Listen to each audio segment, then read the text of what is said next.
আবারও নতুন করে উদ্বেগ ধরাচ্ছে করোনা। রাজ্যে ফের বাড়ল করোনা আক্রান্তের সংখ্যা। রাজ্যে মোট করোনা আক্রান্তের সংখ্যা বেড়ে ৩৭২ জন। গত ২৪ ঘন্টায় নতুন করে করোনা আক্রান্তের সংখ্যা বেড়েছে ৪১ জন। দেশে নতুন করে করোনা আক্রান্ত হয়েছেন ৬৫ জন। দিল্লিতে মোট করোনা আক্রান্তের সংখ্যা ৩৯৩ জন।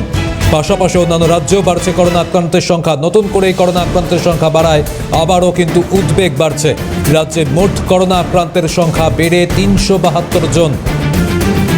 গত ২৪ ঘন্টায় করোনা আক্রান্তের সংখ্যা বেড়েছে ৪১ জন। দেশে নতুন করে করোনা আক্রান্ত হয়েছেন ৬৫ জন। করোনার ভেরিয়েন্ট, তাতে কিন্তু উদ্বেগ বাড়ছে। রাজ্যে ফের বাড়ল এই করোনা আক্রান্তের সংখ্যা। কেরলে আক্রান্ত ১,৪১৬, মহারাষ্ট্রে মোট আক্রান্ত ৪৯৪, দিল্লিতে করোনা আক্রান্ত ৩৯৩ জন।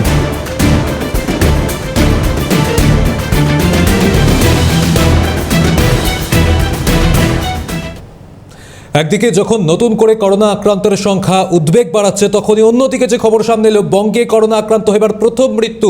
এক মহিলার মৃত্যু হয়েছে বলে খবর পাওয়া যাচ্ছে। বছর ৪২-এর ওই মহিলা কিডনির সমস্যায় ভুগছিলেন, করোনা আক্রান্ত হয়ে মৃত্যু হয় তার, এমনটাই খবর পাওয়া যাচ্ছে।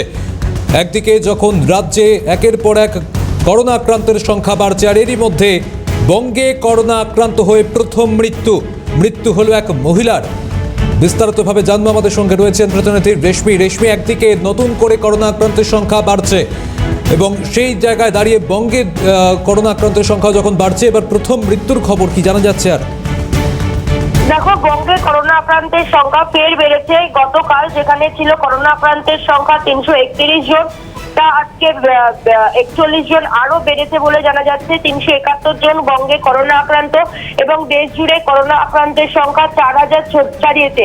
অর্থাৎ উত্তরোত্তর বৃদ্ধি পাচ্ছে রাজ্য এবং দেশ জুড়ে করোনা আক্রান্তের সংখ্যা। ইতিমধ্যে যে সকল রাজ্যগুলিতে করোনা আক্রান্তের সংখ্যা বৃদ্ধি পেয়েছে সব থেকে বেশি, তার মধ্যে সব থেকে প্রথমে রয়েছে কেরালা, তারপরে রয়েছে মহারাষ্ট্র।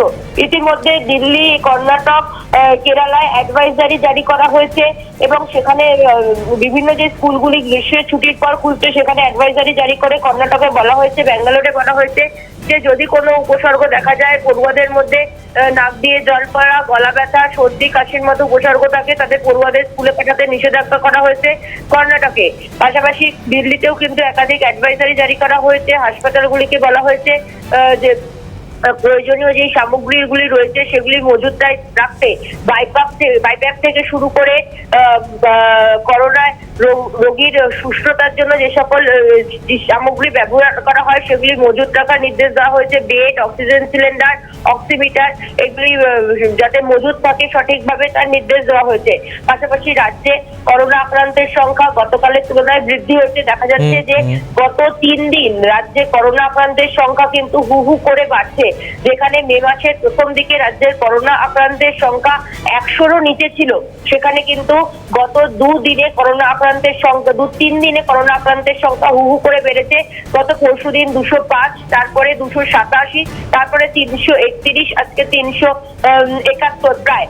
অর্থাৎ রাজ্যেও করোনা আক্রান্তের সংখ্যা গত ৩-৪ দিনে কিন্তু একেবারে। রেশমি, একটু তোমাকে বিরত করছি, সঙ্গে থাকতে অনুরোধ করবো। আমরা এই মুহূর্তে যোগাযোগ করতে পেরেছি চিকিৎসক অরিন্দম বিশ্বাসের সঙ্গে।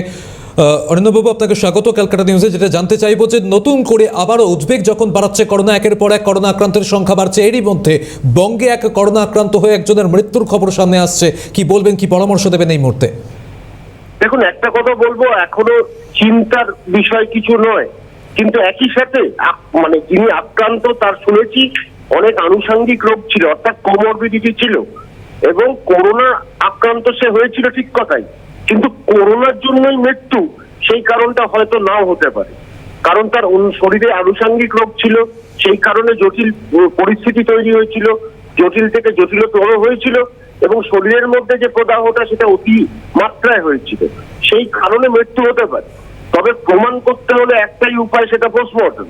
কিন্তু এখনো যা পরিস্থিতি, সংখ্যাটা হয়তো বাড়ছে, কিন্তু সেই ভয়াবহতা হবে না, সেই বিপর্যয় হবে না। একটাই আপনাদের মাধ্যমে সরকারের কাছে আবেদন, মাস্ক আর স্যানিটাইজার ব্যবহারটা যেন আবার নতুন করে সরকার বিজ্ঞপ্তি জারি করে বাধ্যতামূলক করে।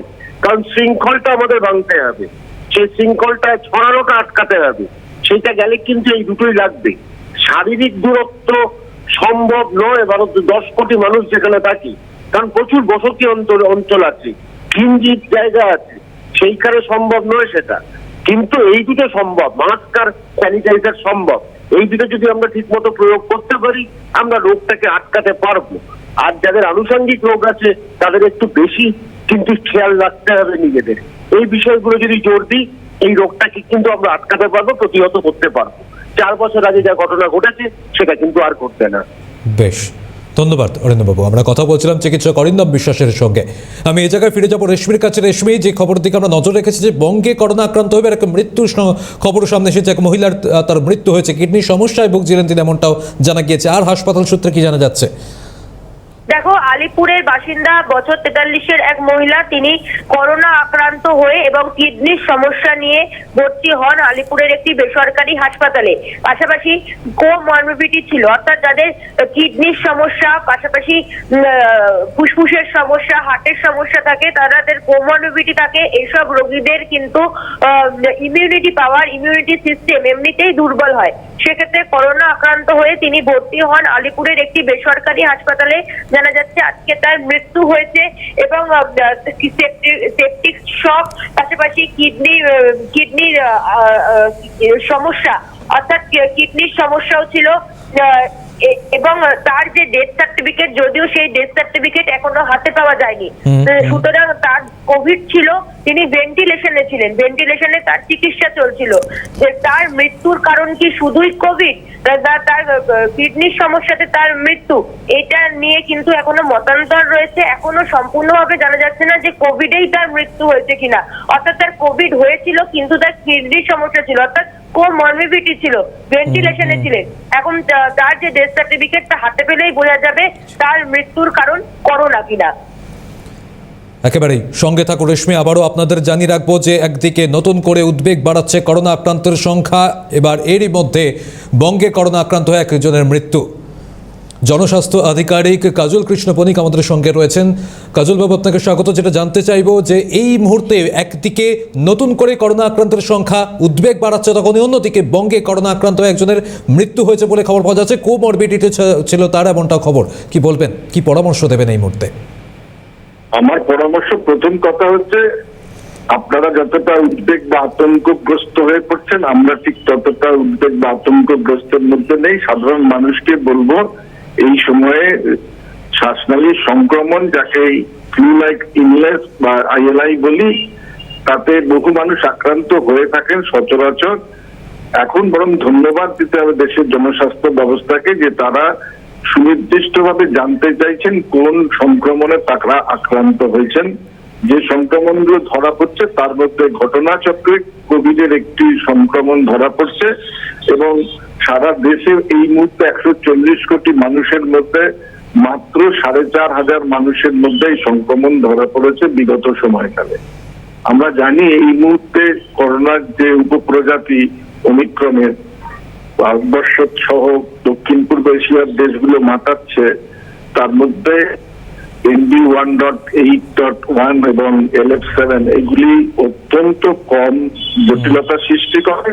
স্বাভাবিক কারণে, খুব বেশি উদ্বেগের কারণ নেই। জনস্বাস্থ্য ব্যবস্থা, দেশের যারা চিকিৎসা এবং গবেষণার সঙ্গে যুক্ত, তারা নজরদারি রাখছেন, কেননা বিশ্ব স্বাস্থ্য সংস্থা তো একে ভ্যারিয়েন্ট অফ মনিটরিং বলেছে, নজরদারি চালাতে হবে। আর আমরা তো সবসময় জানি, যে কোনো মানুষ তিনি যদি একাধিক কোমরবিড কন্ডিশন, বিশেষ করে হার্ট, কিডনি বা লাংসের কোনো অসুখে ভোগেন, তার ক্ষেত্রে করোনা কেন, এমনকি সাধারণ ভাইরাল ফিভার, যাকে আমরা বলি চিকিৎসা করলে 7 দিন, না করলে 1 সপ্তাহ, সেই ভাইরাস ফিভারতেও তাদের ক্ষতি হতে পারে এবং তারা যদি আবার গত কয়েকদিন ধরে ভেন্টিলেশন সাপোর্টে থাকেন অন্য কোনো অসুখের কারণে, তাদের মধ্যে দুর্ভাগ্যজনক এই পরিণতির ঘটনা আমরা শুনতে পারবো। সুতরাং আমাদের পরামর্শ, খুব বেশি উদ্বেগের কারণ নেই, আমাদের সচেতনতা এবং সতর্কতা। যথাসম্ভব ভিড় জায়গা এড়িয়ে চলা সবসময়তেই ভালো। আর মাস্কের ব্যবহার শুধু করোনা কেন, বায়ু দূষণ এবং বায়ু দূষণ জনিত যে সমস্ত শ্বাসনালীর সংক্রমণ তথা অস্বস্তি বোধ হয়, অনেকাংশেই কমাতে পারে। একেবারে মাস্কের একটু ব্যবহার সতর্ক থাকতে হবে, খুবই সচেতন থাকতে হবে। অনেক ধন্যবাদ আপনাকে। আমরা কথা বলছিলাম জনস্বাস্থ্য বিশেষজ্ঞ ডক্টর কাজল কৃষ্ণ পুনিকের সঙ্গে। পাশাপাশি আমাদের সঙ্গে ছিলেন আমাদের প্রতিনিধি রেশমি। তোমাকেও আপাতত ধন্যবাদ।